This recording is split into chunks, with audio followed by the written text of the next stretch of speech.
Maithili express की शानदार प्रस्तुति।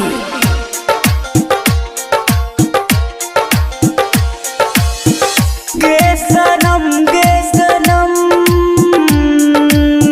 करे छियो प्यार हम हुते साथ जनम साथ छोड़बो ने हम प्यार में हमारा से तू कर लही घाट पूछे जो दिल बाई बात छोड़ देली जानो हमर साथ, छोड़ देली जानो हमर साथ।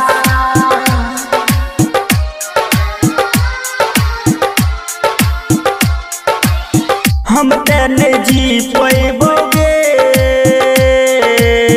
दे दिलही दिल में जखम ढेर दिना से जान पिछड़ी हो लागल रोज अकेले में हमारा से करई रही बात पूछे जो दिल बाई बात छोड़ देली जानो हमर साथ, छोड़ देली जानो हमर साथ।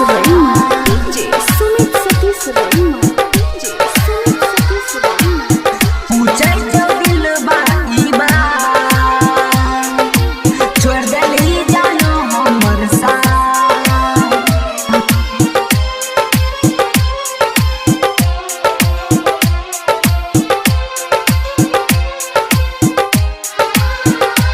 खुशी रिकॉर्डिंग स्टूडियो बलुआहा। एक एक पल तोरा दिन कोना काटै छियो हमरा जे नहीं मिलबी तू मरिए जइबोगे हम जन गेलौ जवान हमरा मारै चौला पूछे जो दिल बाई बात छोड़ देली जानो हमर साथ। पूछे जो दिल बाई बात छोड़ देली जान हमर साथ, छोड़ देली जान हमर साथ। पूछे जो दिल बाई बात छोड़ देली जानो हमर साथ।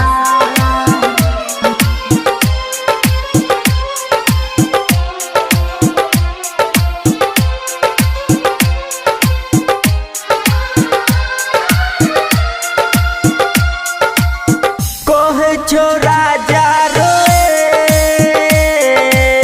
किया भलही तू जुदा शिवा परे मीरा हो तोहरे आदा पर फिदा छिए खन दान छोरा तू पूछिए ने जा पूछे जो दिल बाई बात छोड़ देली जान हमर साथ। पूछे जो दिल बाई बात छोड़ देली जान हमर साथ। खुशी रिकॉर्डिंग स्टूडियो बलुआहा।